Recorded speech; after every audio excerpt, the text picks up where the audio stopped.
Hello, everybody.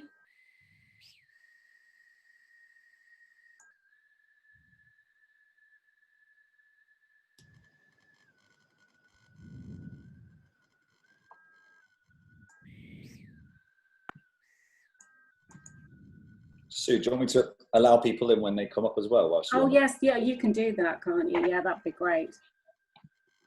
Okay. Hello, everybody. Hi. Hi. Hi, Sue. If everybody could keep themselves muted, that would be great.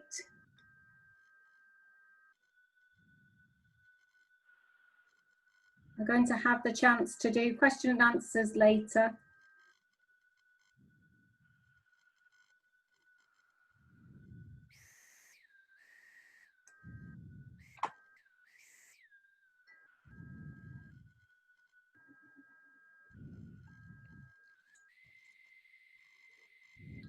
So I think it's just say hi within Zoom if you've not used to Zoom. I think hopefully we are all used to Zoom now, but there is a little chat box there. So please do introduce yourself and say hi to us. And if you would like to share, then share what your biggest challenge is at the moment. That'd be great.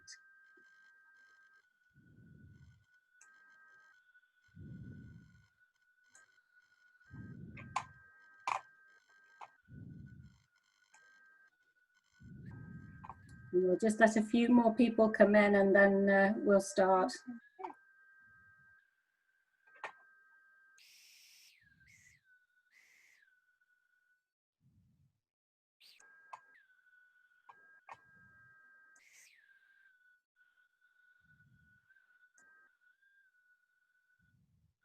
So anybody joining, please introduce yourself, say hi in the chat box.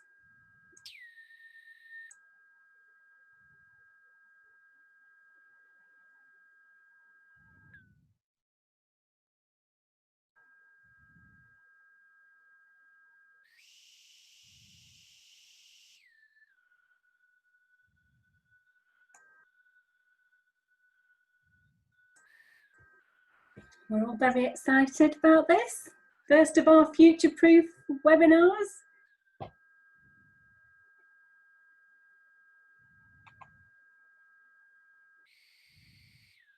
The delights of technology.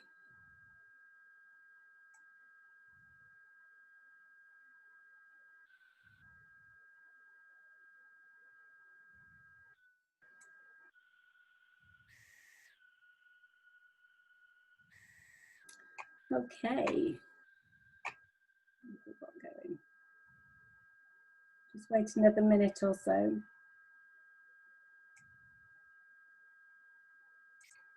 We're all raring to go.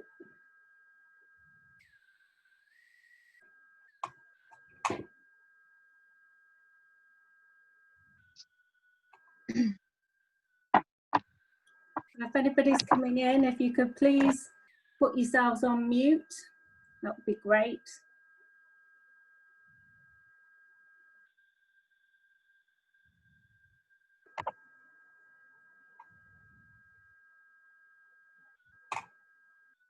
And we'll kick off.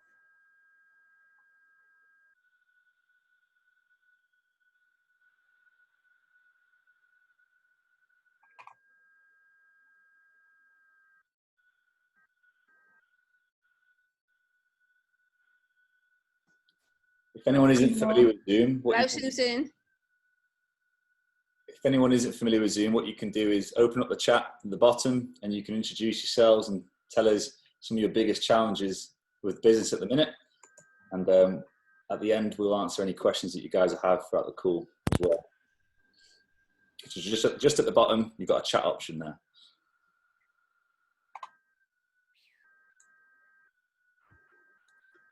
Okay. So, are you okay to keep doing that, Josh? And I'll get started. Shall I get started now? Everybody ready? Okay.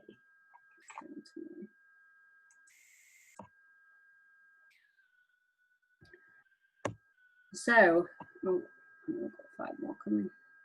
There's 5 more waiting.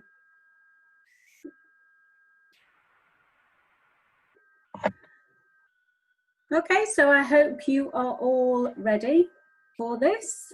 This is our first of our Future Proof webinar workshops, which we're absolutely delighted to be part of. And I think primarily for us, we have a very clear mission between all of us. And that is, you know, our mission is to help care businesses who are passionate about leading great teams, are forward thinking, and who want their future business to thrive. And that's, we're all very keen to collaborate and share best practice to enable people to care businesses to not only survive, but also to thrive. It's a massive opportunity at the moment to do that. Obviously, with what's happened this year, there's never been a better time to look at the care sector and look at your care business and see what you can do to enable it to thrive. So what we're going to cover today is innovation in care, you as thought leader, the future of your business. We're going to look at business planning and a guide to effectively set goals and plan ahead. And then we're also going to be going through business growth and how to scale your business. So you've got me, I'm Sue Jones of Thoughts Become Things, and I'm going to be going through a little bit on the innovation in care and also a little bit about business planning as well. So a little bit about my background. I've owned my own consultancy for the last 2 years, and I've predominantly worked with home care franchises, but other care businesses as well. And prior to that, I spent 3 years at Home Instead as a business performance manager, and I supported over 30 offices there. And prior to that, I was actually in financial services, and financial services will come into the conversation today because there's actually a lot of similarities of what's going through the care sector as it was in financial services. So that's a little bit about me, and Simon will introduce themselves later. So are you ready to unlock your potential? I hope we all are. So innovation in care, and the first is you as thought leader. And some people, you know, I see this term sometimes bandied around, and what does that actually mean, you as thought leader? And it is just, you know, you are absolutely experts in the field that you operate in. And the problem is acknowledging yourself as an expert, but also communicating that to the outside world, because that's absolutely key in order to attract the right people to your business, in order to make sure that you get the right referrals, etc. So it's absolutely key that you are seen as a thought leader. So where are we now? Where is the care sector now? So we can't go through this without talking about COVID-19, which I know has had an absolutely massively awful effect on many care businesses, but particularly residential care businesses. You know, it's been an absolutely catastrophic time for many out there, and really it's thinking about what lessons can be learned in the future. And I know next week we've got a business continuity and risk management session on the 9th, which would definitely be worth attending if you haven't already booked on it. So obviously there's an impact in there, and businesses have been hurt. There's lots of people that are feeling worn out about what's gone on. So we need to be mindful of that. Secondly is that margins have been squeezed. We know that it's not going to get any better, is it? You know, the margins have been squeezed in terms of the council. It's going to get worse rather than better, and we can't continue to operate under those margins. So we have to be completely autonomous as a care business. We've got to see how we can actually get the business from other means, not from council clients.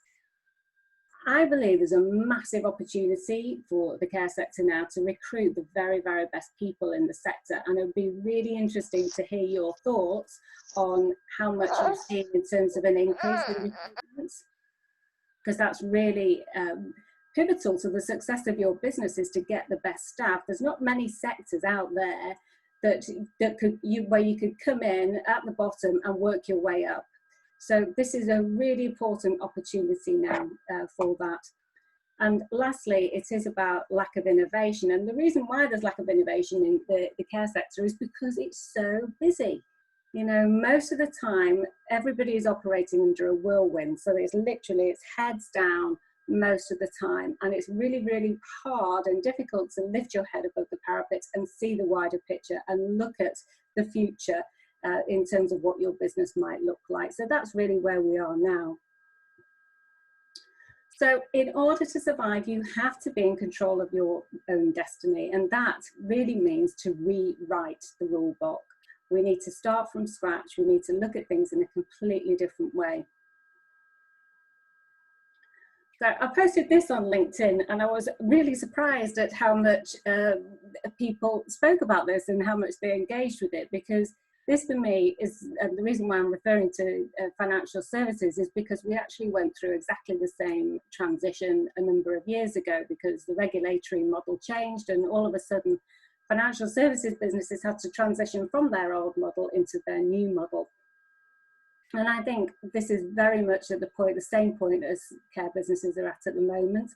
So you've got the old model, which is an insular mindset. So it's a closed mindset. It's very much, it's process driven and it's regulatory driven. So that means that unfortunately you're starting from the bottom up process rather than a top down process.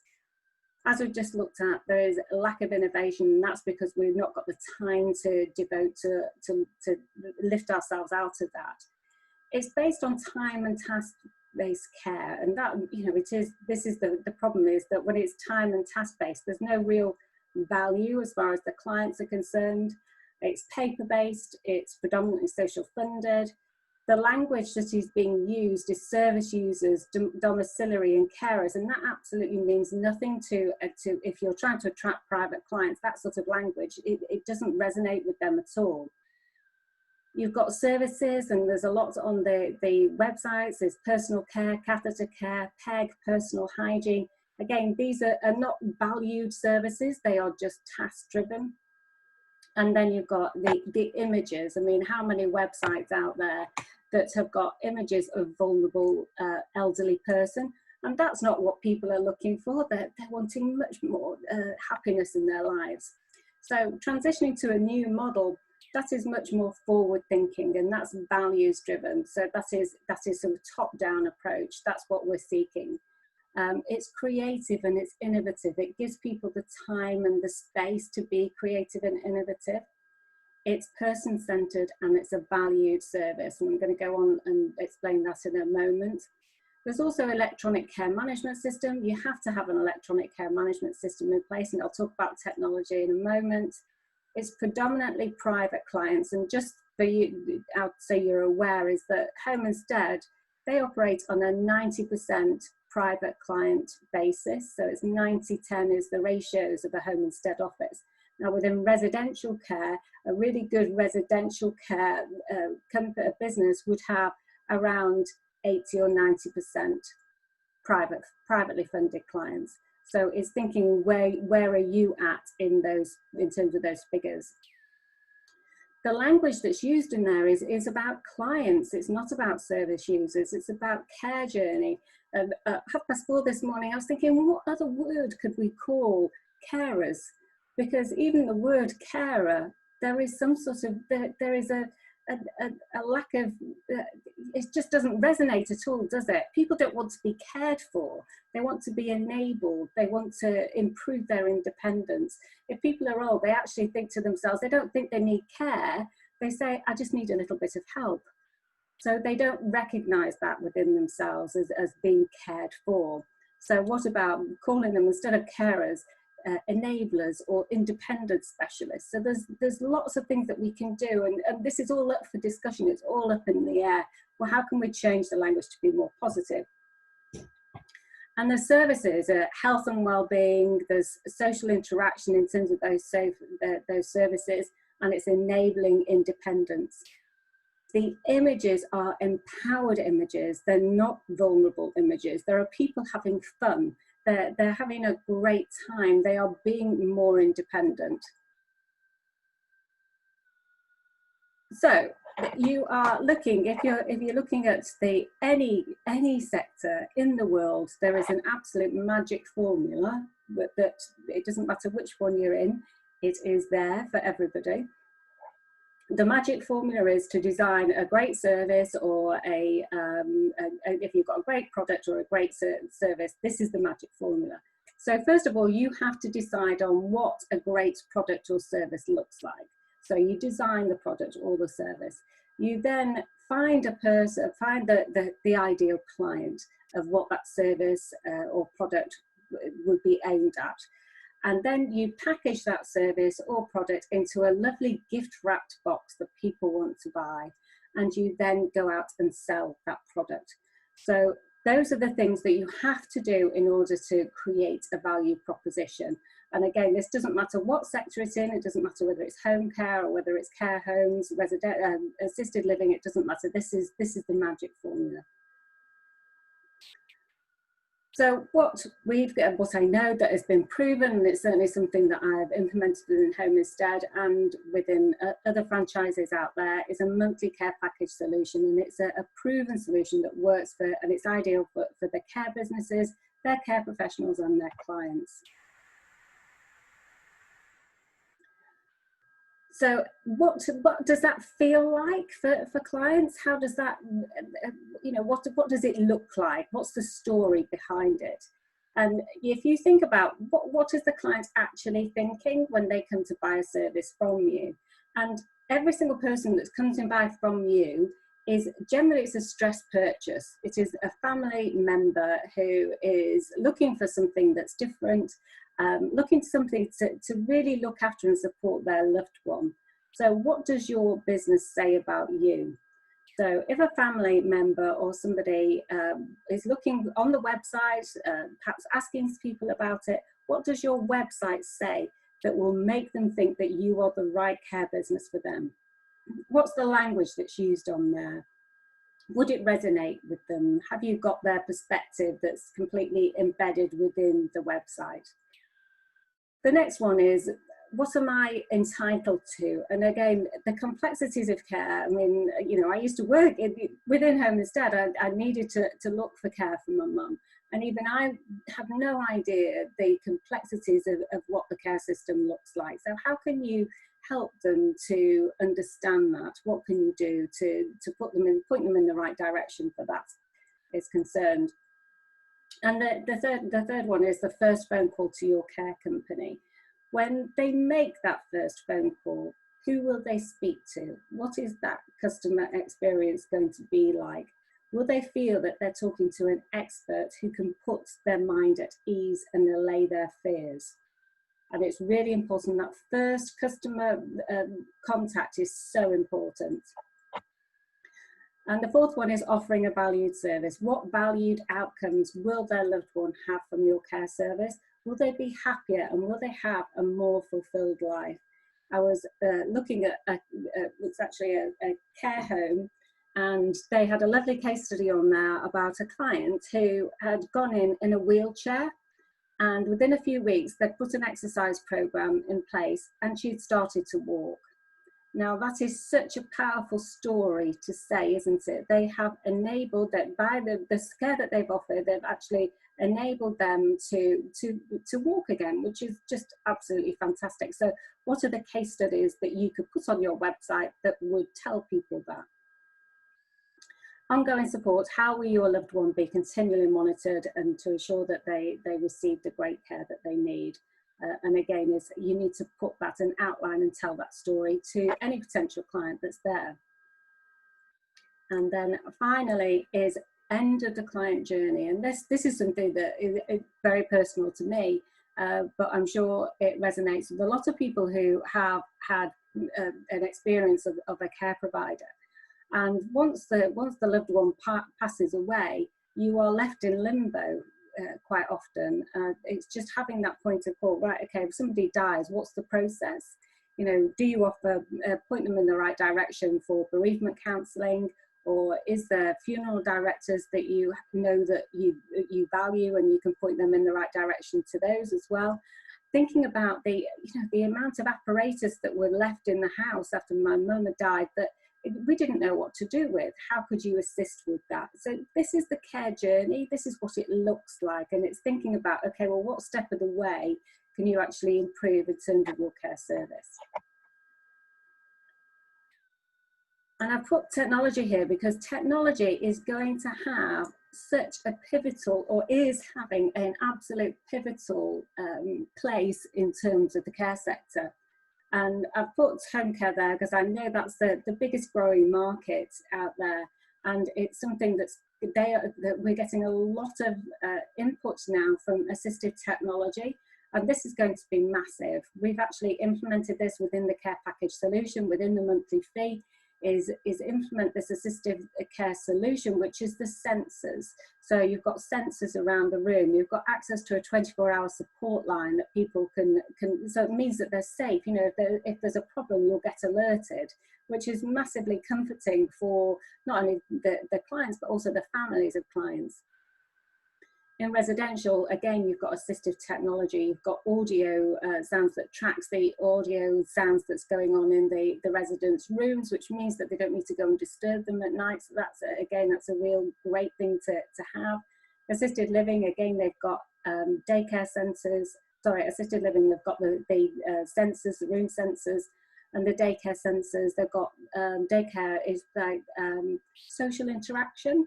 So using technology for that social interaction, which again is brilliant. So if you are looking at technology, it's just that there's some key questions to ask, you know, if you are looking for that, is how will technology add to the client experience? Will it provide a return on investment? And that's really important, that it does provide a return on investment. Is it future-proof? So you've got, there's a huge thing coming, and it's something that you need to be really aware of, is the digital, every technology needs to be digitally enabled. So it's really important to, when you are liaising with technical, the technology software people, is it digitally enabled? And also, can your business deliver it? Do you have the right people in place, and do you have the processes there that are being able to deliver it on that basis?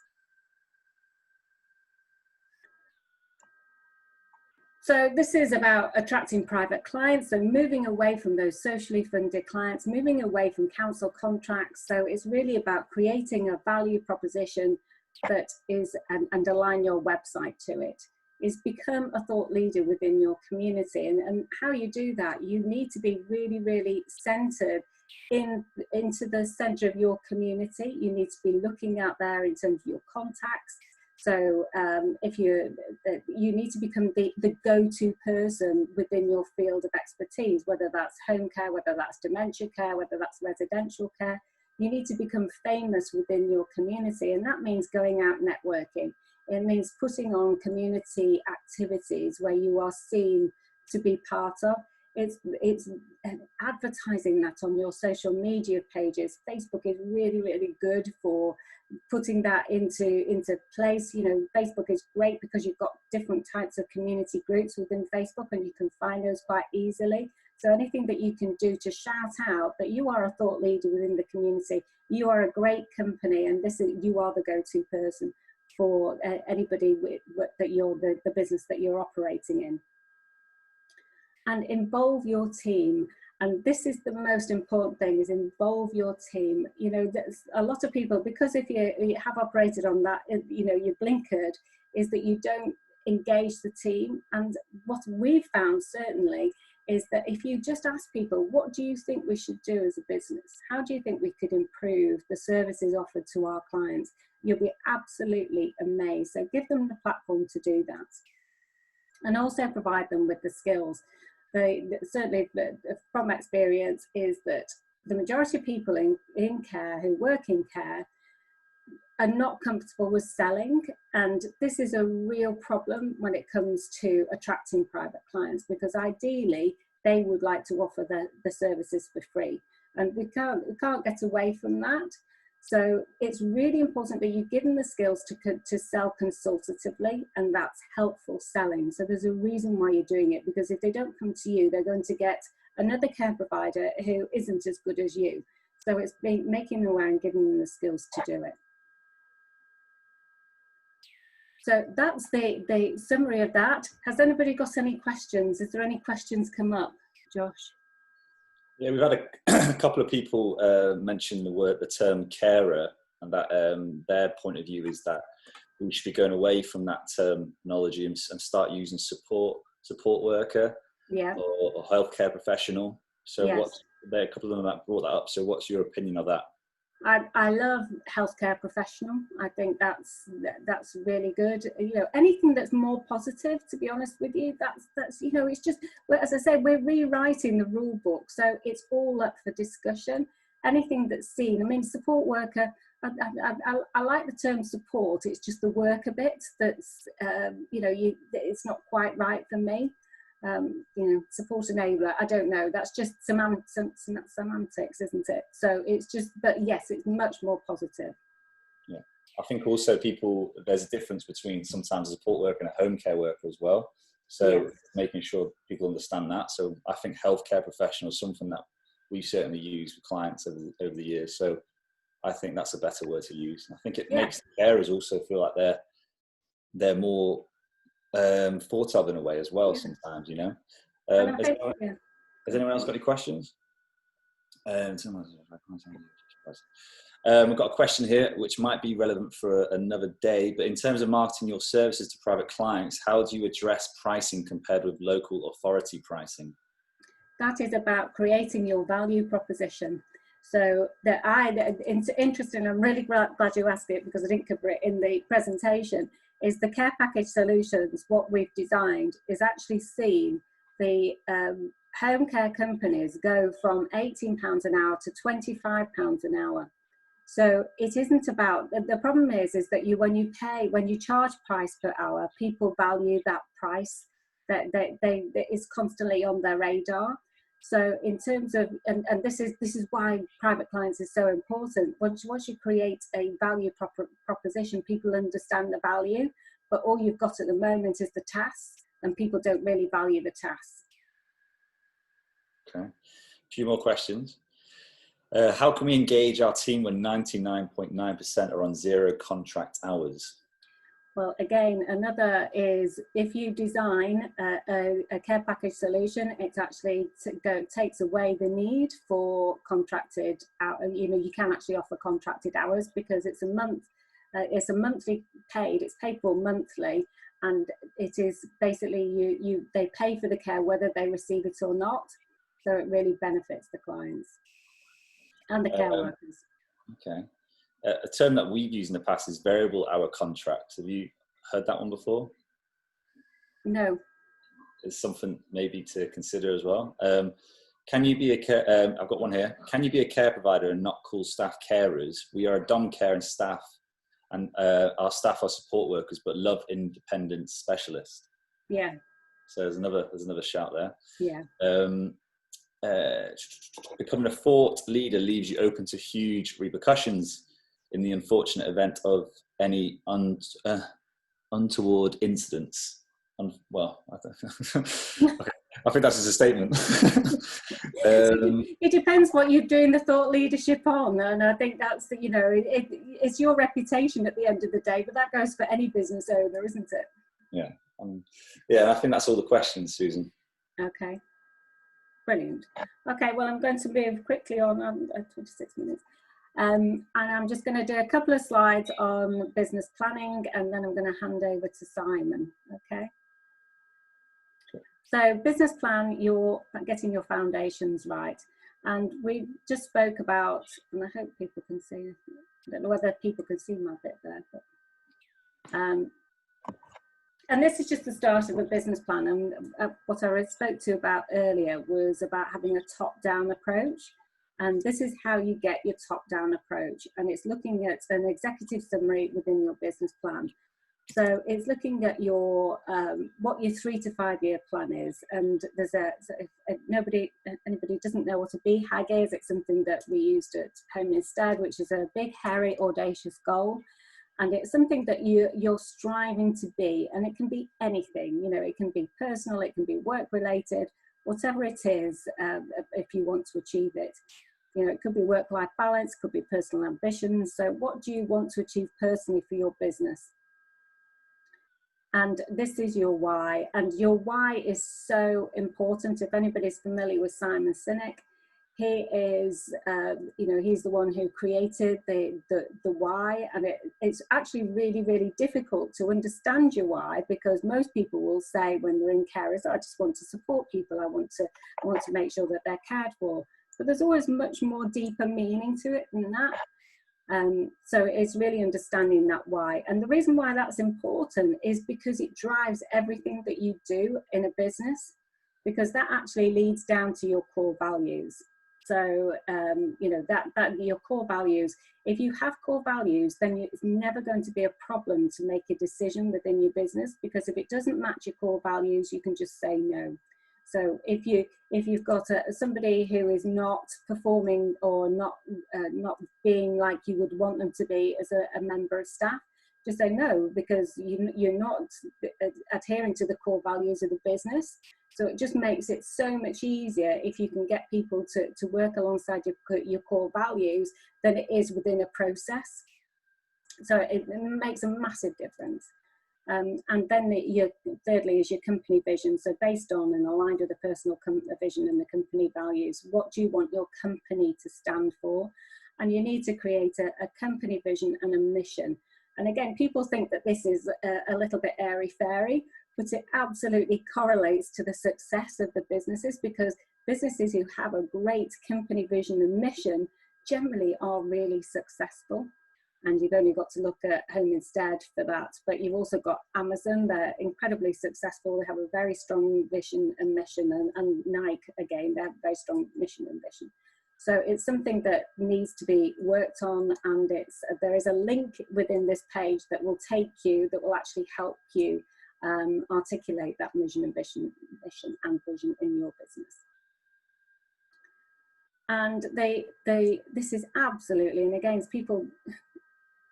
this is something that we did again in financial services, but this is something I have done so many times within the care sector as well. So is go through your client segmentation, and the chart here is you've got your A's, B's, C's and D's. And if you look at the revenues and profits down at the bottom, and then the relationship up at the top. So your A clients are your top clients. These are your partners, and they're your advocates. They are the people that you love doing business with. They love you, you love them. They will invite you to family events. They seem like they are part of the family. So that's how you would know about who your A clients are. Now, what we find is that people confuse A's to C's, because C clients, they love you, but they're not profitable. So the problem is that we spend a lot of time on the C clients and not enough time on the A clients, or at least giving them the same amount of time. And that's not good for business. So we need to streamline what we do for the C's. The B clients is they don't quite have the relationship with you, but they are profitable. And the whole purpose of having a B client is to move them up to be an A client. So they need to become profitable, and they need to have the relationship with you. And your D clients are the people that are neither profitable or they don't have a good relationship. Now, again, once I go through, my screen just gone off. Can you still see my screen? Yeah, can't see. It's black screen. It just went off then. I'll just bring it back on. The problem is with the D clients is that people, they tend to be the ones who complain a lot, and they're not adding any value. You're spending a lot of time with your D clients, but they're never going to get it. They're never going to be aligned with you, and you're constantly trying to please them and convert them, and that's never going to happen. And Simon, are you laughing at that? I think that Simon resonates with that. So you just need to cross them out. You need to get rid of them. So it's just being mindful of that. You concentrate your A's and your B's, they're your profitable client. You want them to have the relationship. Your C's, and if I describe that as a home care business, so your A clients, they were to be having probably at least 10 hours a week with you as a business, and the B clients as well. Your C clients are probably less than 5 hours a week, but what can you do? What services can you implement that would mean that you're adding value to them? So this is where assistive technology really helps with that. because this can be your pipeline business. People don't like to refer it as pipeline business, but it is that's what it is in business terms. So you need to build those up or offer them a streamlined service. So that's it on my bits on the business planning. So I'm going to hand over to Simon now. I've got a couple more questions, Susie, if you want to ask them. Yeah? Okay. How does the care package solution advance pricing work in a practical environment when clients' needs are changing daily and weekly? I know it's actually a really difficult concept, but if you've just heard it, but I can assure you it does work. Where I actually spend a lot of time in looking at your client base in terms of segmenting your clients according to their need. So you start with that, you look at the client proposition, look through your client base, look who your ideal client is, and then you look at the service that you're going to offer. So you move away from it, and it is really quite different, but it does work if you follow that process, if that helps. And one more question. How much of a marketing budget would you recommend to target private clients? And could you give an idea of a split for digital versus traditional marketing channels? Oh gosh, I think you could be better asking that one. I mean, for me, and you from a different, Josh, you're the marketing expert, but for me, is you need to, and people think about marketing, but it's actually everything, isn't it? So you've got to be a thought leader, you've got to be in the community, you've got to have your social media, but you've also got to have your reputation and your referrals and everything else as well. So it's actually a continuing cycle, and you should be doing all of it. And I'll jump in there, Sue, in the fact that I'm actually going to cover that. That's actually one of the things I'll cover specifically. Great. Okay. Okay. Let's see. Do you want to take one more, or do you want to move on? It's up to you. Shall we say till the end, or what? Whatever. Well, I'll tell you what. We'll do one more question, and then we'll move on to Simon. Then, is it possible to seek private LD clients, as always, had referrals via local authorities? I'll cover that as well, because I've actually got some stats on it. Brilliant. Okay, so those guys that you asked those questions are going to be covered by Simon next. Yeah. So I'll pass it on to Simon now. Okay, hello everybody. Welcome. Good to see you all. My name's Simon Crowther. I work for, I have a consultancy and training company for the care sector called CareSkilled. A little bit of background on me. Sorry, I'm just going to alter some of the screen here.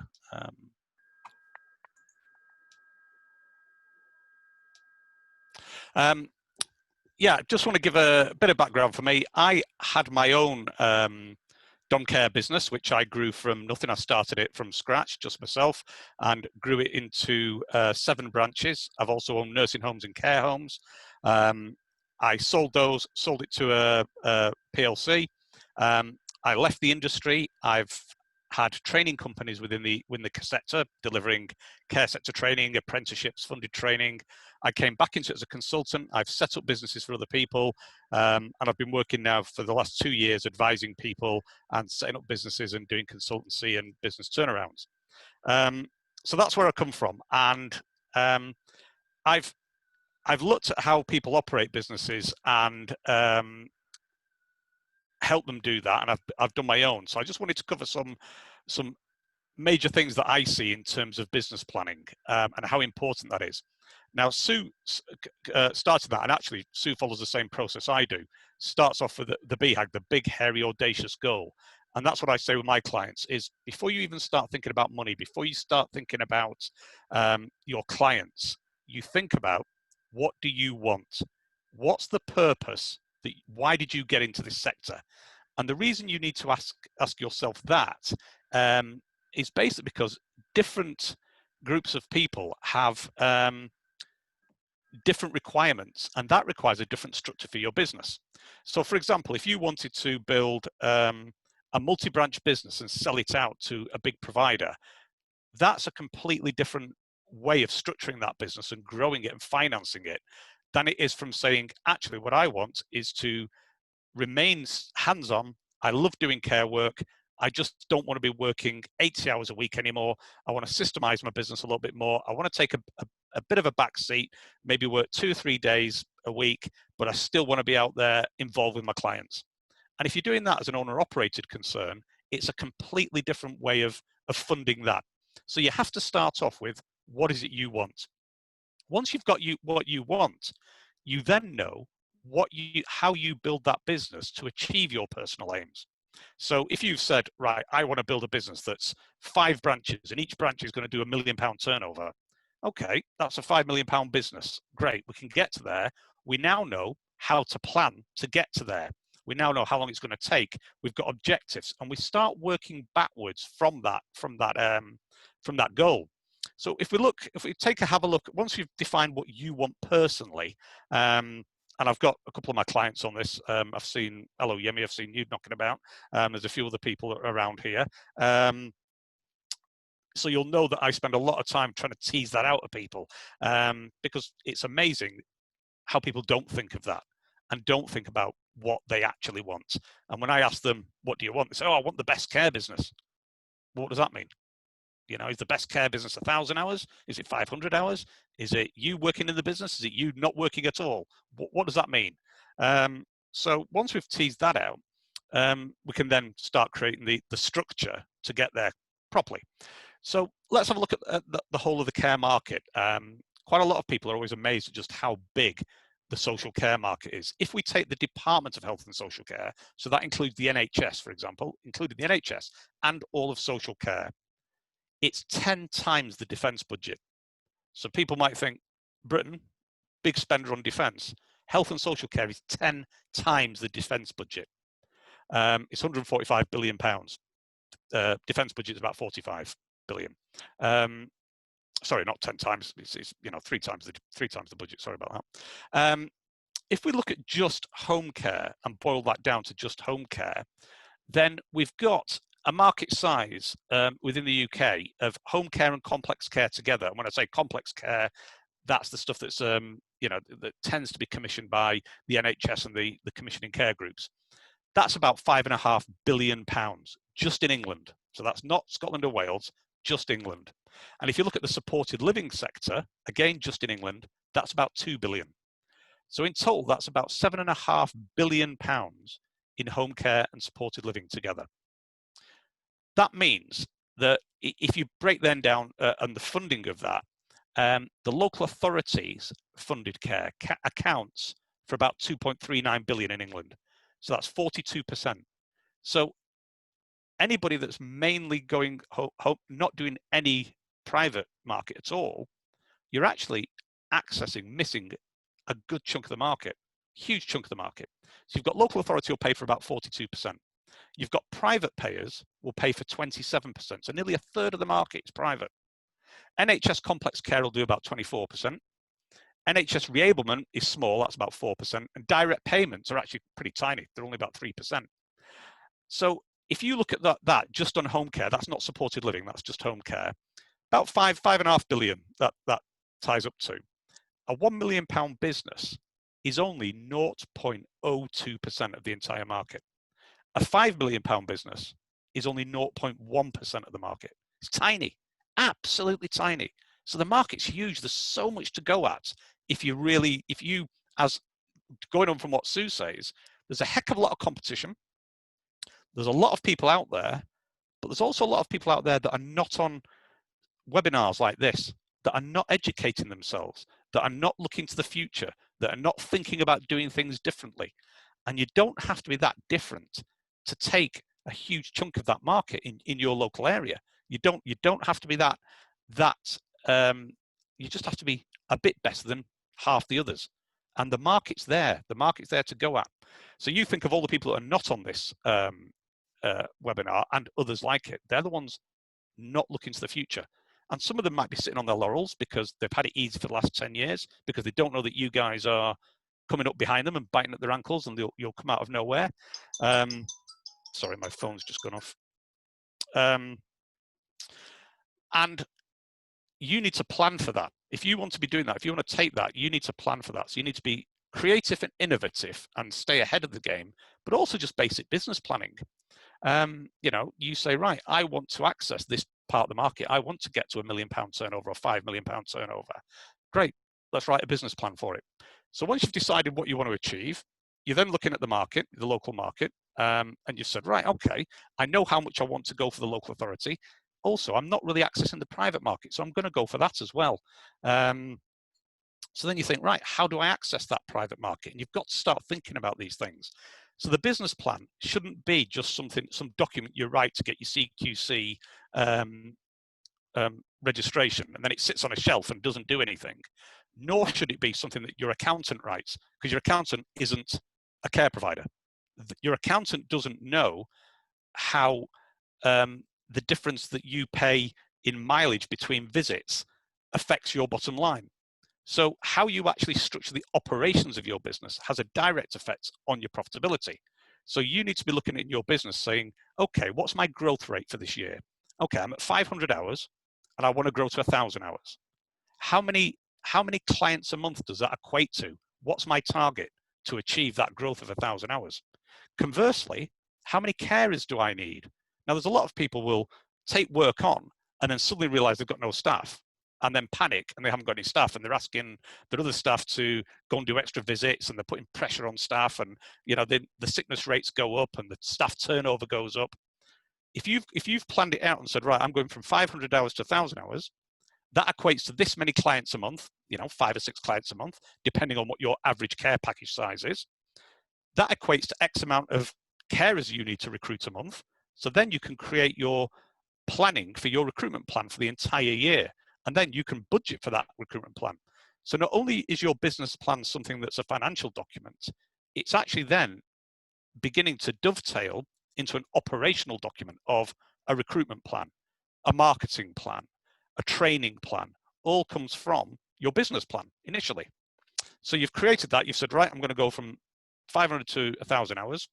Then the next year, I might go from 1,000 hours to 2,000 hours. So what makes it go from 500 increase in the first year to 1,000 increase in the second? Well, the fact is, to get to that 1,000 hours, you've planned your capacity, and now you have the right people in place, doing the right jobs, the right training, the right systems in place. And because you've done that, you can then grow at a faster rate.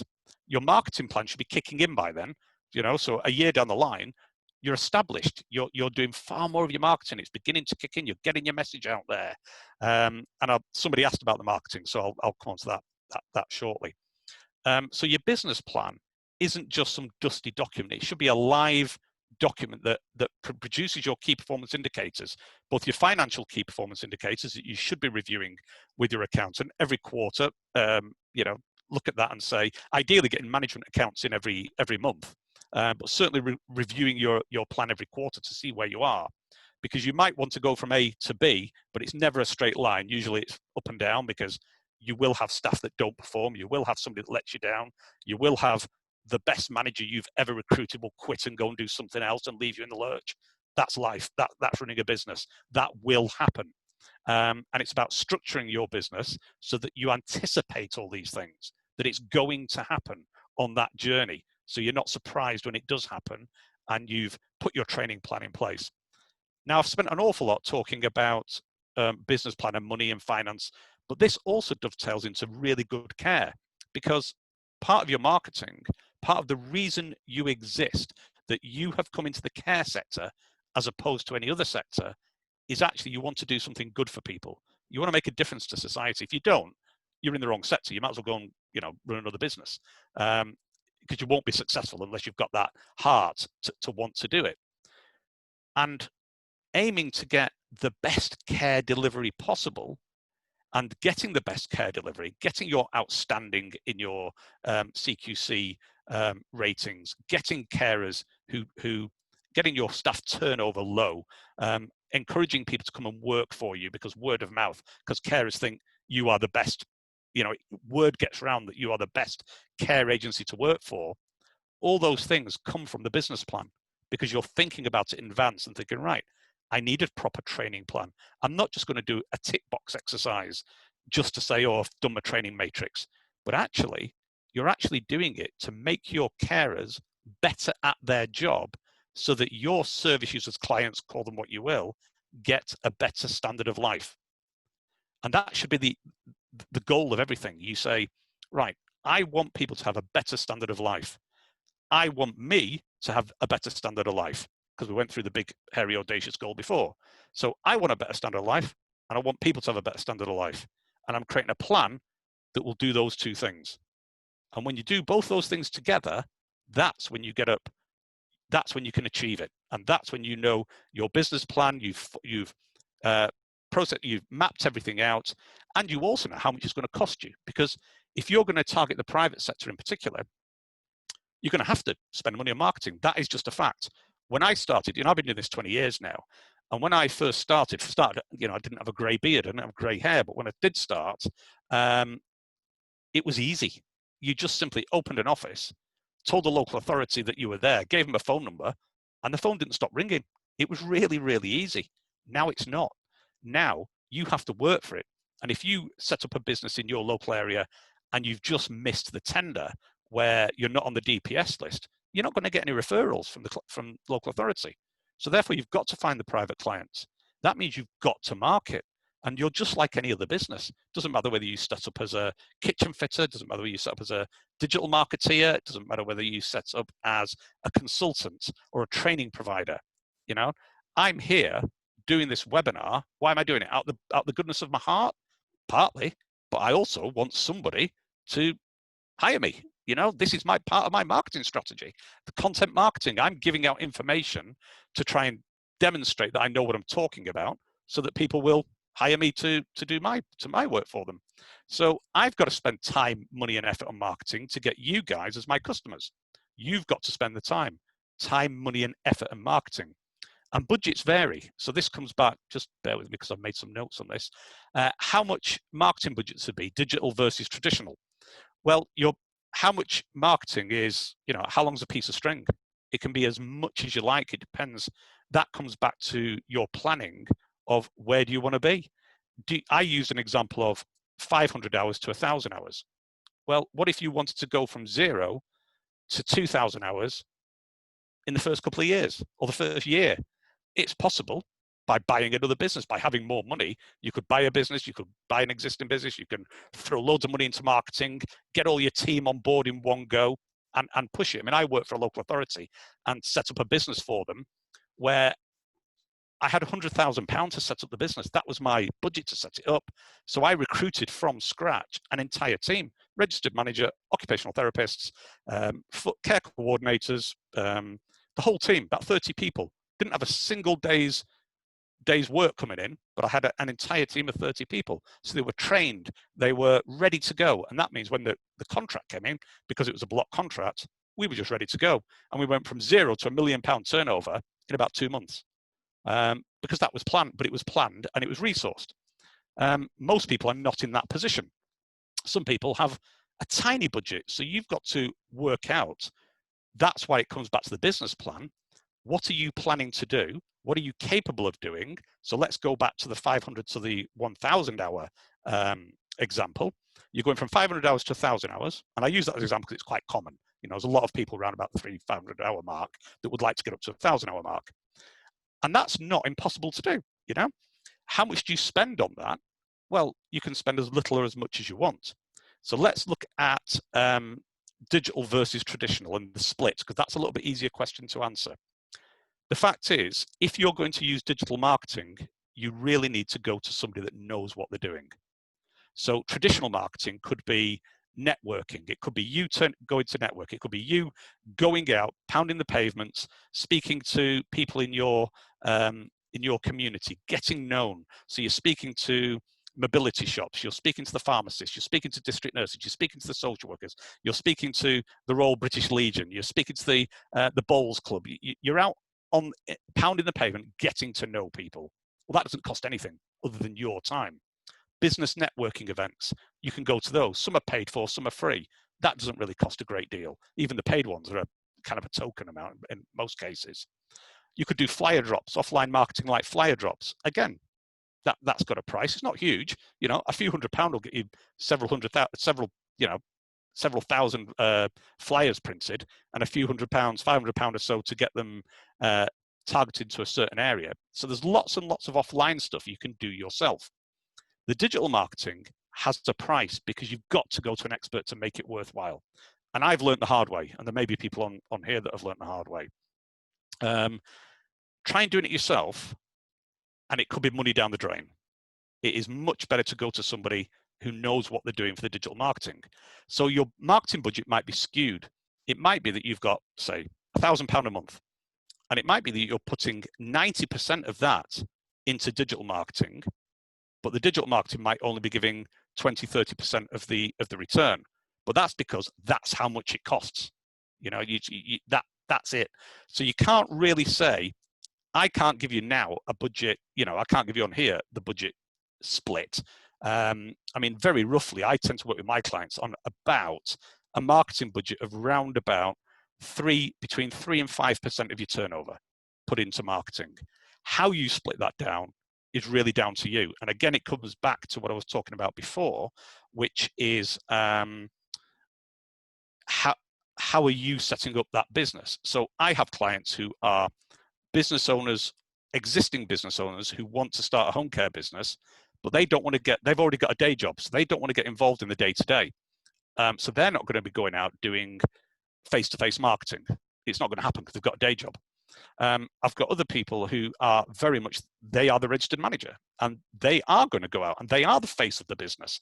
So it really depends on how much you want to do. You really need to list all your marketing activities and then plan them out. And this is where people get it wrong in home care or don't do enough. They quite often say, oh, I've tried to do a flyer drop and it didn't work, or I flyed this and it didn't work, or I did some Facebook adverts and it didn't work. The fact is you have to have a sustained campaign, and it has to be quite a sustained campaign over a period of time. Now I would suggest 3 months and call that a campaign, where you've got a 3-month period and you're doing something every single day, and then you've got a list and you put it on a spreadsheet. You've got a list down the side, every single marketing activity, and then when you do it.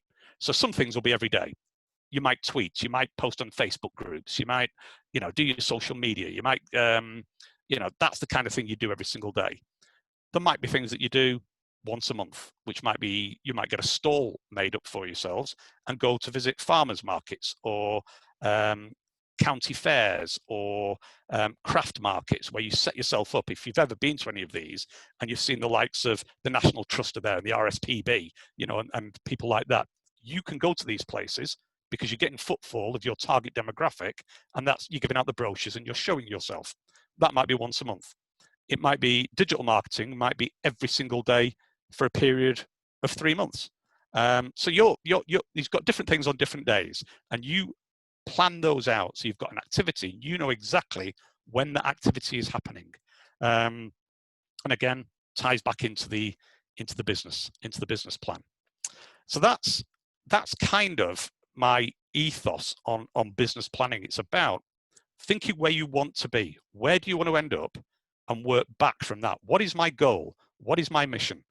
From my mission, my goal, I work back to say, how do I achieve that mission? What are my milestones to get there? What do I have to do to get there? What resources do I need? What activities do I have to do? And what do I need to measure to make sure that I am on track to get to that point? So that's general how I kind of work on a business plan. That's why a business plan should be a live document, not just something you've done to get registered, stuck on the shelf, and it should be something you do. You know, yes, your accountant might be involved in forecasting if you're not that financially literate and you need to do your forecasts, but your KPIs, your forecasts of how many staff you need, this is easy stuff. You know, that's all stuff that you can work out. And it's never bang on, these things. It's always a bit, you know, finger in the air, and roughly, like I say, your journey is like that. It's never a straight line. It's more like that, but you're heading in that direction.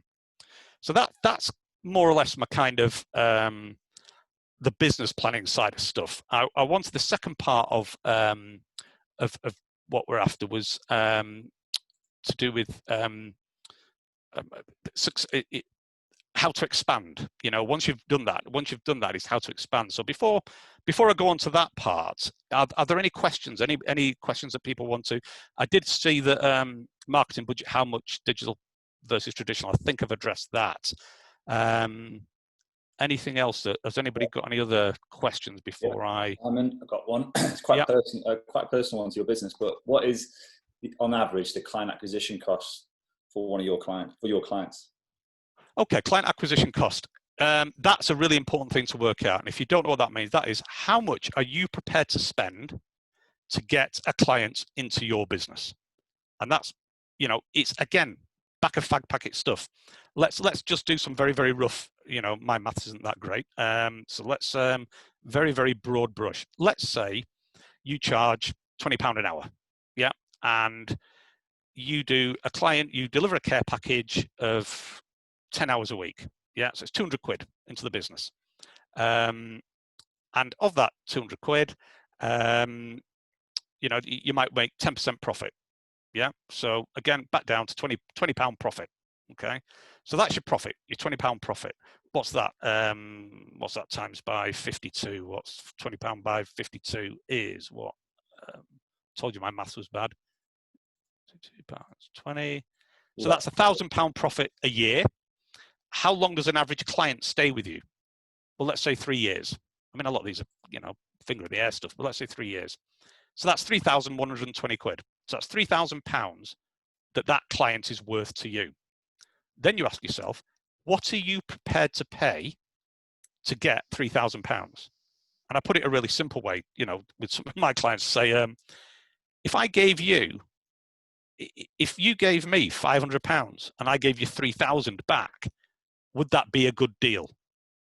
And you know, that's a rhetorical question. Of course, it'd be a good deal. If I gave you £1,000, if you gave me £1,000 and I gave you 3,000 back, would that be a good deal? Yes, it'd be a good deal. Of course it would. So what your client acquisition cost, or your budget rather, that's up to you. You have to set what you're comfortable with. But once you know that actually, yeah, I am prepared to spend £500 to acquire a client, then you can set a marketing budget from that. You can say, actually, if I'm prepared to spend 500 quid to get a client, if I want 10 clients in, then that's £5,000. So I'm prepared to spend £5,000 over the next 3 months to get 10 clients through my door. And then you create your marketing plan. You've done your budget and you aim for 10 clients at a budget of £5,000, knowing that you're going to get that back because once they're through the door, you're going to make the money. But your actual client acquisition cost might be higher or lower. Remember, that's just a budget. It might be that your marketing works really well and the actual cost of getting that client might only be 200 or 300. Or it might be 600 or 700. You never know till you try it, to be honest, and it's different in different areas.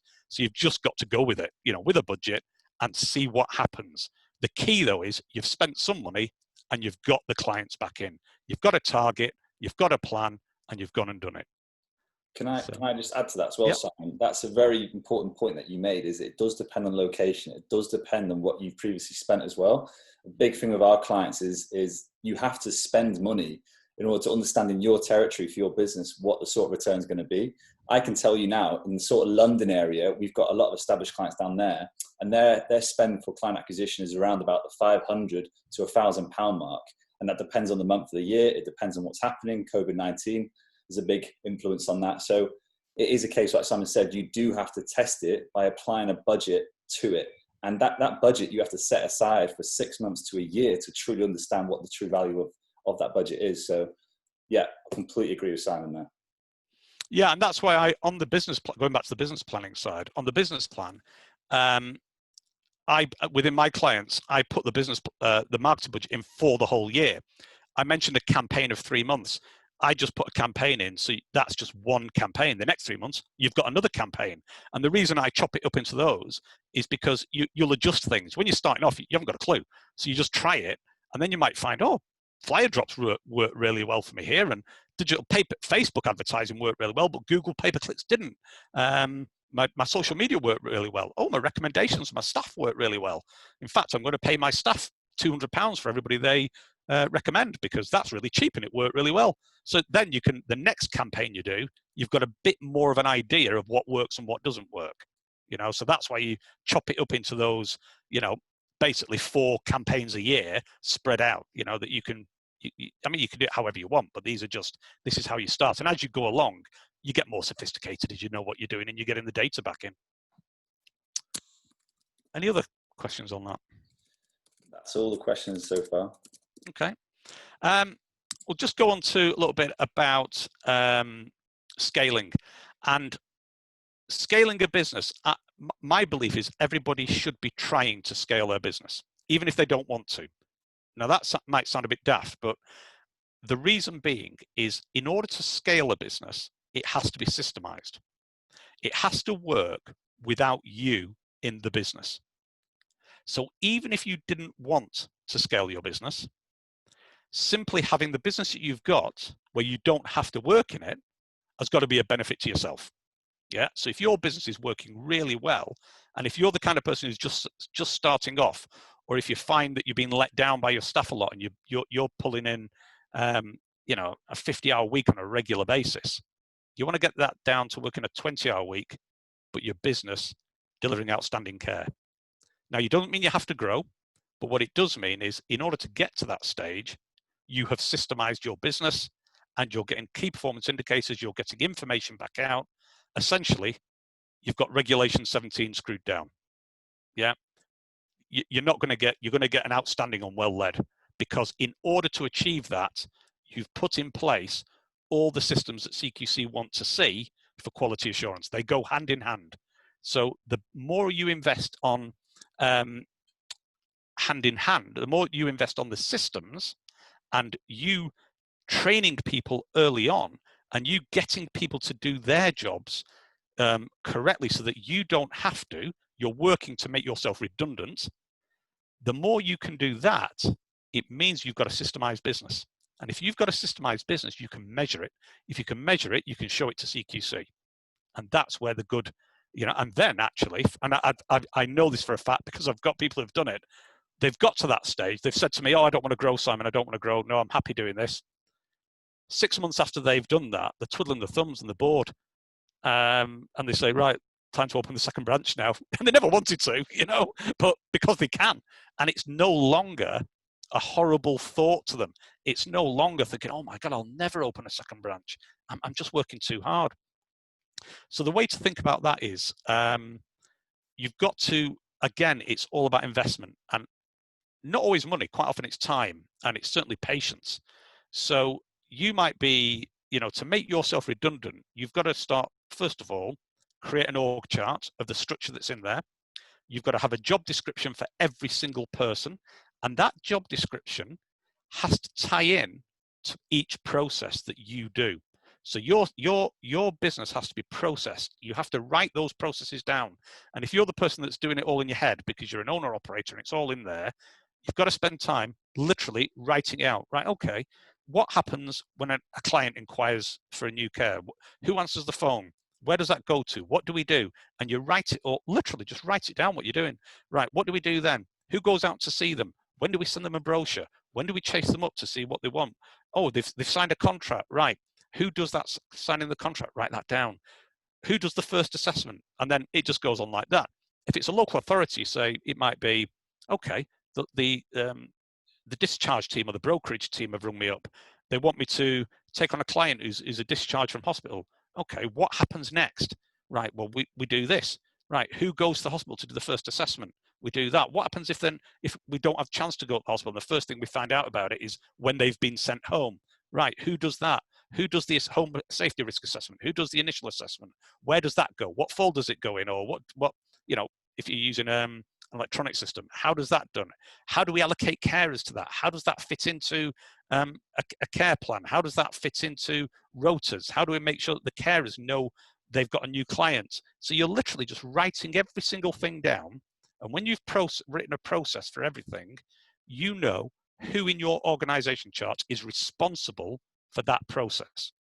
So the minute you know who's responsible for the process, you can A, train them to do it properly, and B, if they're not capable, it shows up because you can now measure it because it's a system. So if they're failing to hit certain targets, then you can look at that and say, right, there's one of two things happening here. Either it's a systemic failure, that's the company's fault, and you've got to address it because you haven't trained them correctly, or you've messed up on the system, or you haven't, organized it properly, but it's your fault, and you can sort that out. Or the person can't do it. And if they can't do it, that's generally down to two reasons. Either you've not trained them well enough and they haven't really grasped it yet, so you just need to spend more time training them, or they're not right for the job. One of those two. So it'll be one of those three things that will be happening. The fact is, once you've systemized it, you know that, so that you can then address it and say, right, okay, you're my field care supervisor, senior carer, whatever you call, those people out in the field. Different people have different names. Okay, your care plan, the care assessments you've been doing and the risk assessments, you've not been doing them on time, and they're a bit rubbish. Obviously you don't use vocabulary like that. You're far more supportive, obviously. You can then bring that person in and then assess why they're in that situation. Why are they doing that? You need to spend more time training them, or are they the wrong person for the job?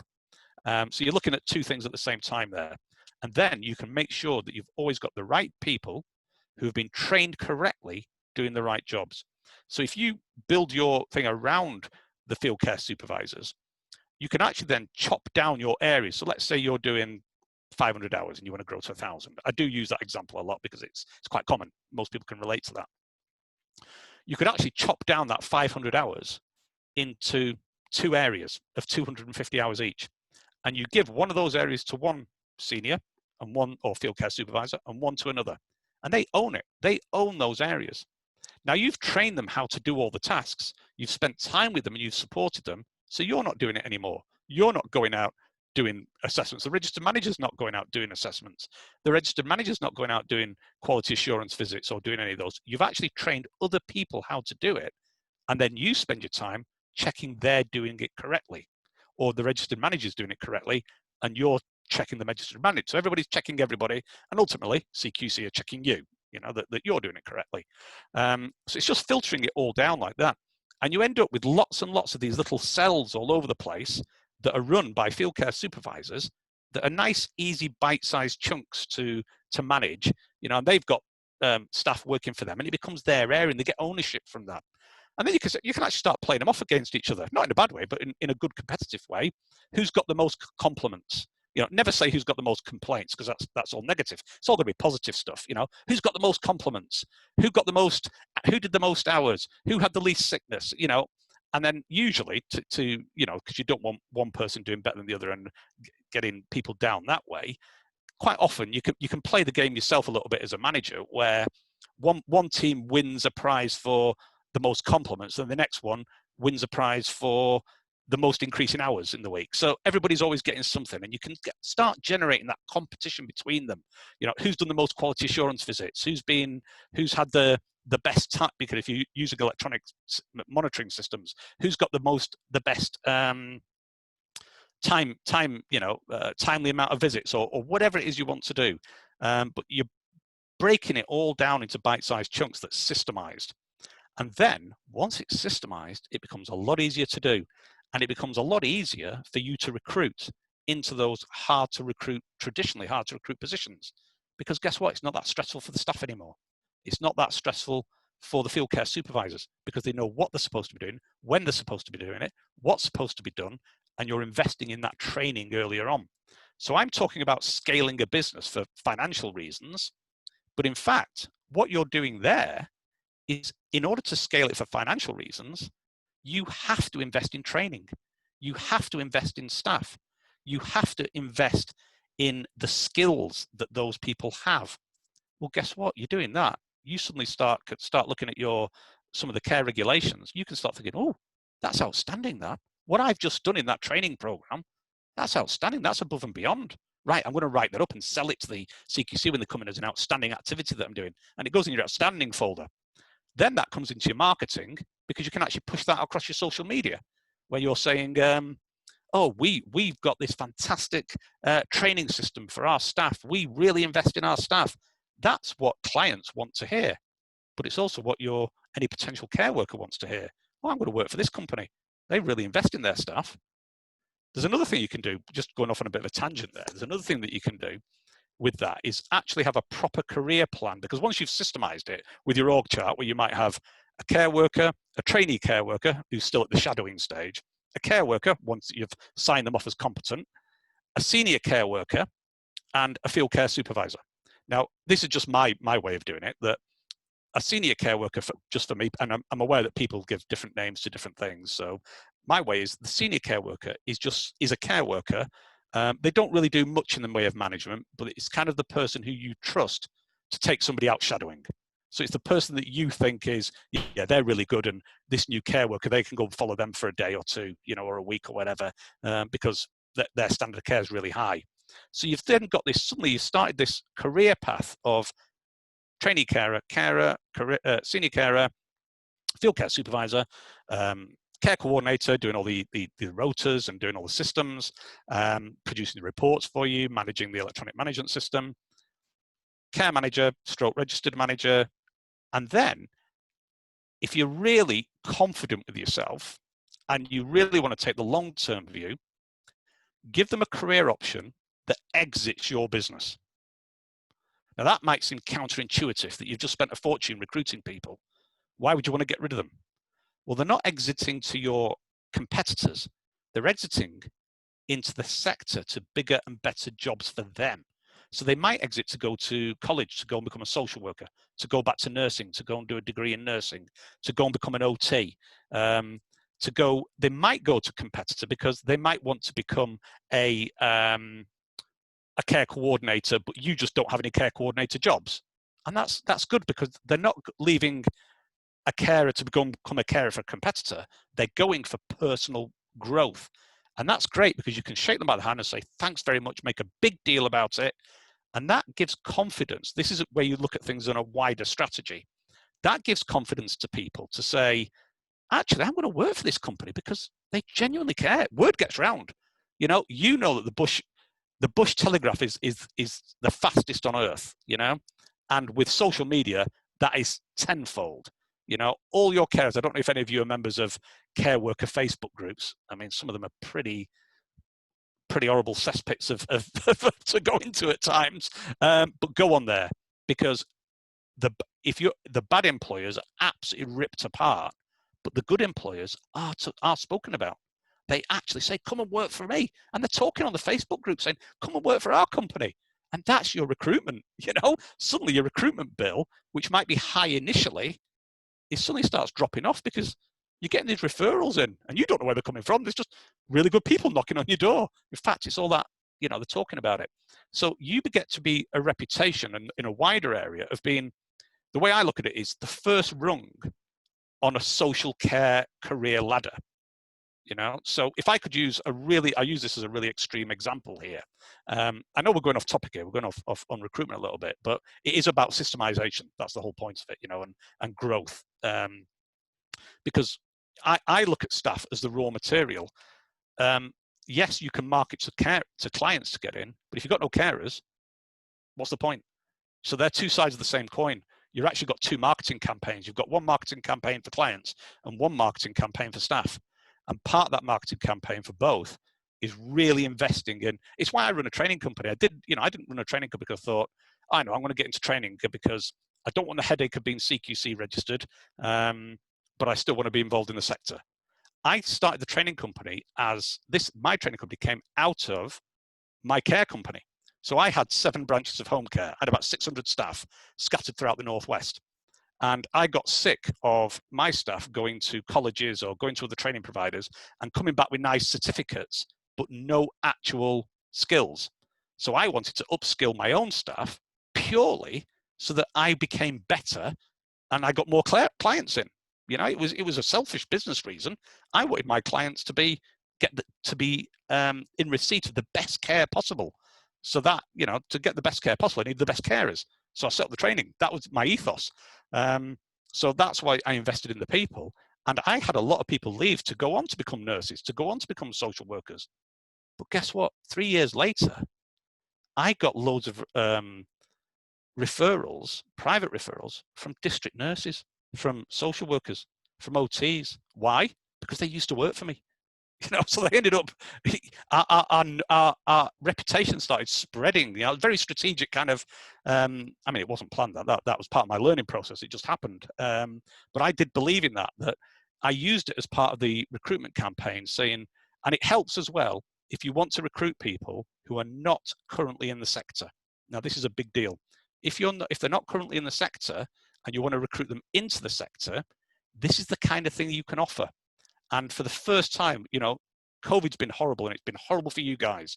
I'm not a care provider, so I've not suffered from this. You guys have, and it's been absolute nightmare. But one good thing, if there is such a good thing out of it, is the positive spotlight has been shone on care for the first time in a long time, and people are aware of what we do, and you can capitalize on that now and say, yeah, don't bother stacking shelves, it's boring. Come and work in social care, because not only is it interesting, you genuinely have got a great career path here. So I could go about this all day. I mean, I was about to cite some examples. There's an example of mine where I had somebody come to me, rather typical, you'll all recognize this. It was a woman in her 40s, she'd never worked in care, and she came on as part-time, unqualified trainee carer. She ended up within 2 years of opening a branch for me, because she just loved it, grabbed all the qualifications, did a level 2, did a level 3, did a level 4, did a level 4. It was level 5, this was back when it was Registered Managers Award, so it was level 4 back then. Did the level 4, opened up a branch for me. I sold my business. She didn't like the new employers. She went off working for a major charity and became an area director. So she'd gone from part-time unqualified carer to an area director on 70 grand a year in about 6 years. That's not uncommon. And you can use case studies and stories like that to attract people to you as the quality business, because you're not only just attracting staff to you, you're also attracting clients. Because if I'm looking for care for my parents, I want to go with a company that's screaming about its fantastic training programs from the rooftops and has got videos on the website of all the staff saying how brilliant it is. That's what I'm going for, not the one that's everybody's bitching about it on Glassdoor or in forums because they can't stand working for them. And all that, I know I've gone off on a bit of a tangent, but all that relates back to systemizing. You systemize the business, you write everything down, you create the org chart, and then you recruit people into the position. You never ever bend the position to fit the person. You've got to recruit the person into the position who's right for that position. And you've got to train them. So if you're an owner on here, or a registered manager, but certainly if you're an owner on here, your job is to give your registered manager the tools to do their job, to give them the support and the tools. And you can create that with your planning. Now, how much it costs, how much you're going to spend, as I've mentioned before, that's pretty much how long's a piece of string. It's how much work you want to put in. Some people will have far more money than others, but the principles are the same. Principles can be achieved. So that is how you expand. If you create those little, you invest in those people, you've got the right people, you've got the people coming in, you've got the clients coming in, you've systemized, you've broke it down into nice, manageable areas run by people who know what they're doing, who've been given the training, who have been right for the job, who are supported. You can then just replicate those areas one after another. So if you're doing your 500 hours and it's split into 2 areas of 250 hours each, and that starts running nice and smoothly, guess what? You can look at another area then and think, well, I've only got 1 or 2 clients in that area. Right, I'm going to focus my marketing budget, and I'm going to go there. I'm going to do a recruitment target, and I'm going to do a marketing plan. I'm going to increase my clients in that next town along. I've got 1 or 2 at the moment, so I need, in order to get to another 250 hours, I need 15 clients. Right, I'm going to do a marketing, that's my goal.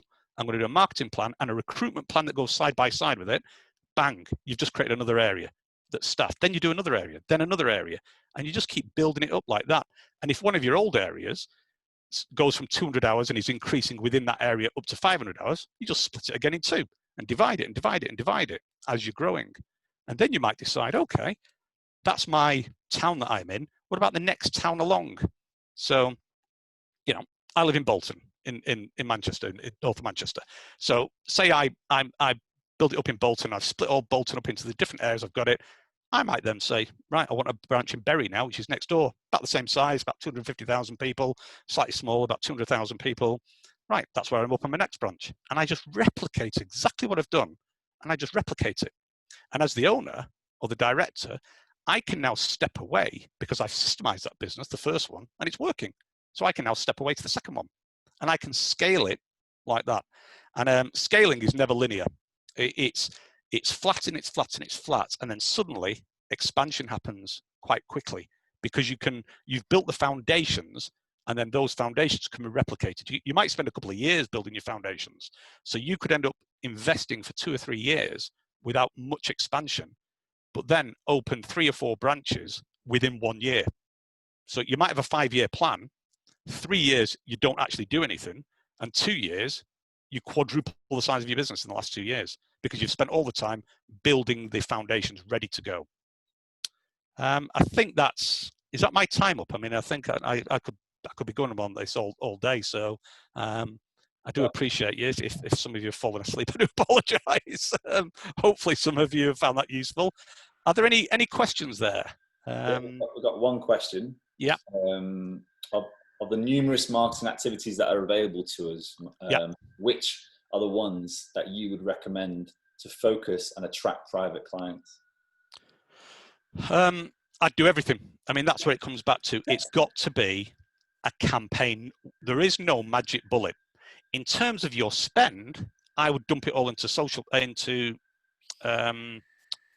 digital marketing. So the activities would be the same, but the spend would not be. So if I was to say I was to open in Bolton, where I live tomorrow, and say, right, I'm going to get back into the market again, I'm going to open. Here's what I would do. I would open it. I'd get a damn good website up and running that worked, that had some functionality. And it doesn't have to be expensive. It's just a little bit of functionality in there. Set up my systems and look at my marketing budget. But then I would go out doing my networking. I would go out personally, putting flyers under every single car of the supermarket car park. I would go out speaking to the pharmacists and the doctors. I would go out engaging with the local Alzheimer's group, the local MS group. I would run training programs for unpaid carers, to try and get in there. I would do all that personally, and then the money I would dump into digital marketing. And the reason for that is because it's so specialist. Now, I said that I left the sector. This as a complete aside. I ran quite a successful e-commerce business, nothing to do with care. I was selling boxing and mixed martial arts equipment. But I have an understanding of e-commerce and understanding of how digital marketing works. I created a boxing brand from nothing and beat Reebok and Adidas on the first page of Google. So I've got some understanding of that, and guerrilla marketing and lots of stuff that I did for that. And one thing I absolutely learned is I don't do it myself. Give it to an expert, because I also wasted a lot of money on pay-per-click marketing that didn't work. And when I gave it to an expert, the sales went up and my costs went down. But that's where I would put it. I'd put it into digital marketing, but I wouldn't stop doing the others. There is no magic bullet. You've got to do the whole lot as a campaign. And, I refer to it as, I'm quite aggressive in my marketing, things like that. I'd want to dominate the first page of Google. So I would have page ads, I'd have paid on Facebook. I would be doing my own social media marketing. I would be doing SEO to get it up there on Google. I'd be on Google My Business to get it on the right-hand side. I'd want to be there where I'd be on every single directory, homecare.co.uk or Yale or whatever, so that when somebody types in home care in Bolton, I'm paid ads, I'm natural listings, I'm in the directories, I'm on Google My Business. I'm absolutely everywhere. And that's what I'd be doing, as well as all the face-to-face stuff, because people buy people. So you've got to be out there and pressing flesh and shaking hands and letting yourself, and teaching my manager how to do it. And that's the other thing for systemizing the business as well. You're trying to free people up so that you can do this marketing stuff, that you can do this going out where you're not running around trying to cover a visit because somebody's gone sick, and you as the manager or the owner is rushing out trying to cover a visit on a Saturday morning in the rain because somebody's called in sick. And as you're going out to the visit, you see them in the taxi because they're actually coming back from the club. I'm sure that's pretty familiar to a lot of people. You're not doing that anymore. So you can spend it doing your strategic stuff. The classic phrase, work on the business, not in the business. Absolutely. Yeah, I think we can also, I think there's a lot of questions in marketing at the minute. So just to let everyone know as well, in 2 weeks' time, we do have a call that's focusing on marketing as well, which is all part of this. So if you've got any questions about marketing, that's something that you really want to touch on, feel free to join us at 2 o'clock on July 16th. It is a little plug-in for one of the other calls there. But I, as a marketer, I completely agree with Simon and Susan. They both touched on it. You need to be doing everything within marketing for your business, especially in care.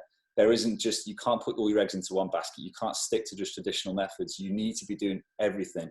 And from a digital point of view, it's not about what you're getting results-wise now, especially for client acquisition. That's more of a case that whatever you put in now, you'll see the full effect of it in 6 months' time. So again, like Simon said, you've got to kind of think about how you invest your money now for the future of the business. So completely agree with both of them. You need to be doing absolutely everything on all channels and all traditional marketing methods in order to get the most out of it. Yeah, absolutely. And that's the whole point, isn't it? You know, you've got to do a bit of everything, and that's something that we absolutely advocated at Home Instead. And again, this goes throughout any business. It's not just the care sector, it's across the board. That's what you need to do. It was just interesting, Simon, you were talking about scaling your business, and certainly I don't know how anybody else is going through this at the moment, is that you get stuck in a certain amount of revenues. It doesn't matter whether you're a residential care or whether you're a home care. So there is a challenge in expanding the business, and you can't understand why. And sometimes that's around the way that you've built the business, because what happens is when you start a business, you start small, don't you? And at that time, you've got a really friendly set of people that are around you, and it feels nice, it feels homely, and people get on, you're sort of making it up as you go along. And then you've got to go to the next level, and that feels really different. And it's just managing. That's where coaching your team to actually manage that that process is absolutely key. So it's absolutely, you've got to systemize and you've got to have the processes, but it's also about a change of mindset as well. So I'd also add to that as well there's some difficult decisions to be made when you're doing things. And you just reminded me of something there, of getting to a certain level and the people you're surrounded by. I had a manager in the very, very first branch when I was first starting off, and I opened up in the worst area. I opened up in a place called the Ribble Valley, which has 53,000 people and 1 person per square kilometre. That's the population density. Whereas Salford in Manchester, where I ended up having a branch, has 3,000 people per square kilometre. Guess which one was easier to get clients in? You know, it's 1 person per square kilometre, absolute nightmare. And I had a manager there who absolutely, I could not have started the business without that manager. I couldn't have got it off the ground. I couldn't have got it working. But she didn't want to change. And when we started systemizing the business and turning it into a different type of business, she didn't want to come on us with that journey. She was resistant, and she started sabotaging it because she didn't want to change. And it got to the stage where we had to let her go. And that was a really, really difficult decision, because this is somebody who'd shown me loyalty up until that point, who absolutely, I could not have got that business off the ground without her putting the effort in. And we're talking about the proper effort here of, as you all know, if you've set up a business, a home care from scratch, you know, going out, doing the on-calls, going out, doing the visits on a Sunday morning, you know, all that proper graft. She did it. And I could not have done that business without her. But at the same time, I couldn't expand with her. And that was probably one of the most difficult things I've had to come across. And that's true across all business. That isn't home care. You know, you can go and look at any kind of business advice or speak, you know, read books on biographies of people that have done big challenges and grown businesses, and the structure and the type of person you need for that business changes. You know, and not everybody comes on that journey. And that's why I alluded to it earlier on when I said, you do the org chart and the job descriptions of the people that you need to make your business run. You don't fit the organization around the person. So. Absolutely. Has anybody got any other questions before we go? There was one question about learning disabilities, and is Oh yeah, that was it. It was getting private clients from learning disability. yeah. Right. Let me just go back onto when I was reeling off my stats before. The fact is, private learning disability supported living accounts for about 2 billion of the £7.5 billion market. Supported living is 2 billion compared to 5.5 billion on home care. Of that 2 billion, private pay only accounts for 4%, so it's tiny. You know, you've still got local authorities, still 86% of the market is still local authority funded. NHS is about 7%, direct payments 3%, private pay 4%. So if you lump private pay and direct payments together, you're still only talking about 7% of the market. So unlike home care, which private pay is 27% of the market, and if you lump direct payments onto that, you are talking a third of the market is private pay, is private clients. With supported living, you're only talking about 7% of the entire market. So it's still absolutely dominated by local authority funding at the moment. And I still, me personally, it's like, you know, if people are aware of what they are entitled to, because there's so many social workers that out there, I mean, it certainly is something that I've come across where social workers will not recommend somebody who wants private clients and operates on that model. That was a barrier, certainly, that Home Instead came across. They wouldn't recommend Home Instead because they were the predominantly private clients. They would only go with the people that they had the contracts with. But that's about education, isn't it? That's about giving people access to their rights, what they are actually entitled to, because they are entitled to go with whoever they want. Yeah, absolutely. Yeah. And I mean, talking about change, you know, the title of this whole series is future-proofing it. Yeah, future-proofing your business. It's changing. Your demographic is changing. You know, I mean, this is. I still get some clients who have spent money on, like, oh, I've bought an advert in the GP surgery. Why? You know, the people who are buying care is me. You know, a 50-year-old buying it for his parents. I don't go to the GP surgery. I Google it. You know, that's where your market is. You know, yeah, if a flyer comes through the door, I read it, and you know, there's all the other offline. You know, if there's a brochure in the pharmacist, I'll pick it up. Or you know, that's all there, obviously. But you know, future-proofing your businesses, your market is changing. Also, my mum is 80 now. She doesn't need any care yet. She's just been backpacking around India, and now she's just bought herself a bike to go off cycling around the canals with a boyfriend who's 10 years younger than her. That is your future client. She's not going to be messing around, you know, having people tell her what to do, you know, especially not as an ex-nurse and somebody that used to own nursing homes. You know, she's not going to have somebody telling her how her care is going to be delivered. She's going to be telling them how her care is going to be delivered. And that is our market is changing very rapidly, and it's getting very sophisticated very, very quickly. And you're going to see this, and I think within literally 3 to 5 years, I think the market will completely change. And you're in the position where there's an awful lot of established business out there, a lot of the big guys who haven't moved with the times, and they're too slow to move. And you know, there's a lot of people out there that have relied on, they've been going for donkey's years, and they're not, like I said earlier, they're not on these webinars. They're not looking to the future, and things are changing, and you're in a great position to grab that and go with it. Absolutely. Anybody got any questions before I sum up? No. I mean, just thank you all so much for attending today. I think we've certainly enjoyed it anyway, and I hope you have too. I will forward a questionnaire at the end of it, and it'll just give you the opportunity to give us any feedback and also request any further information if you wish to do so. And it's really, you know, it's all about the summarising is, you've got to have, no matter what, you've got to have a really good website, and you've got to be attractive to those private clients. You have to have a way of systemizing your business in order to grow in the future, and be aware that it's changing quickly. Technology is a massive part of that change process. So that's really the summary that I want to get across. Anything you want to add, Simon and Josh? Thank Yeah, you. just a quick one to think about. If any of you out there have got one phone number, and when the office shuts, that one phone number goes through to your on-call team, is that the right person to be picking up all your client inquiries, all your recruitment inquiries? Because most of these will happen out of hours. Because if I'm phoning, you know, I'm at work during the day, so I'll phone somebody out of hours.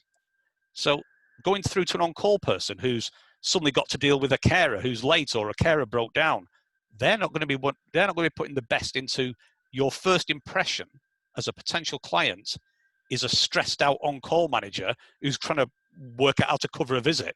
You know, not the best impression. Yeah. So really think about, right, okay, this comes to systems. Where does that call go? Who answers that call? Why have I only got one phone number? Should I have one phone number for clients, one phone number for potential recruitment hotline, one phone number for out of hours for my care staff to ring that isn't published, so that they just ring people directly, one phone number for clients to ring, somebody filtering that call. You know, it's how you appear. You know, think about how you purchase things. First impressions matter. You know, you only get you only get the one chance to make the first impression. You know, it's you've got to, you know, it matters on everything. It matters on how your business looks, how your website looks, how the phone is answered, how you speak to people, how fast you get back to them. You know, all these kind of things. And again, this is all systems based. So just think about that. If you're only, because it happens all the time. You know, if you're just thinking, you know what we do, yeah. And if you're a manager or an owner, do you know how many phone calls came in the evening to the on-call? And if you don't, how many calls have you missed that were client inquiries that you don't know about? So just have a, you know, systems again. Yep, absolutely. Lovely. Has anybody got anything else they want before we've ran over time, which has been absolutely amazing. But thank you all very much. Hopefully we'll see you next week. Yeah. Great. Thanks, everybody. Thank you. See you then. Bye. Later. Bye-bye.